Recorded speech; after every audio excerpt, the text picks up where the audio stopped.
warahmatullahi wabarakatuh.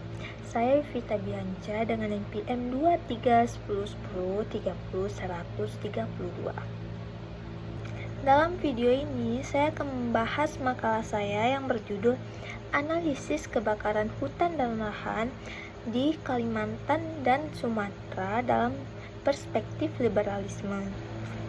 Kebakaran hutan dan lahan atau KATULA merupakan salah satu masalah lingkungan paling serius di Indonesia. Setiap tahunnya, terutama di Kalimantan dan Sumatera, ribuan hektar hutan terbakar.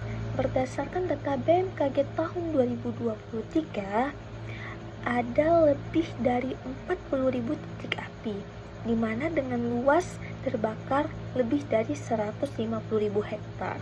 Dampaknya bukan hanya masalah lingkungan, tetapi juga masalah kesehatan masyarakat, menurunkan ekonomi, dan merusak hubungan diplomatik antar negara. Faktor utama penyebab KATULA adalah untuk pembukaan lahan perkebunan kelapa sawit dan hutan tanaman industri. Banyak perusahaan yang memilih membakar hutan karena lebih cepat dan murah. Sayangnya, lemahnya pengawasan dan hukum membuat kebakaran terus terjadi. Akibatnya, kabut asap menebal, kemudian mengganggu aktivitas, dan asapnya itu menyebar sampai ke Malaysia bahkan ke Singapura.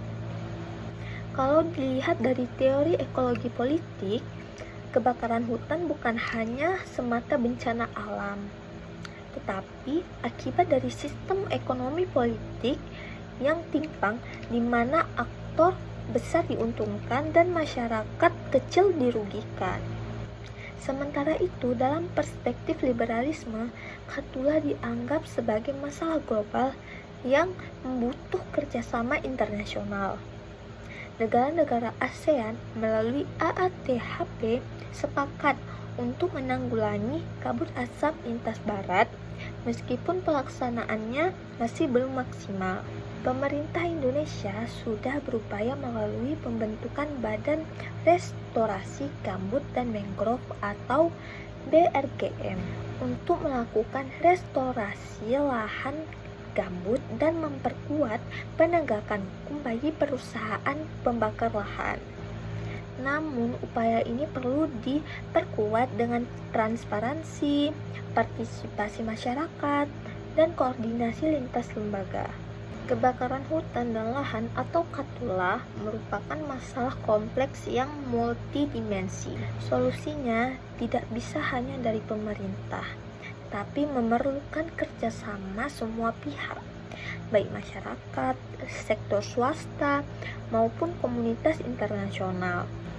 Dengan penegakan hukum yang tegas, edukasi lingkungan, dan kesadaran kolektif, kita bisa menjaga hutan Indonesia sebagai paru-paru dunia.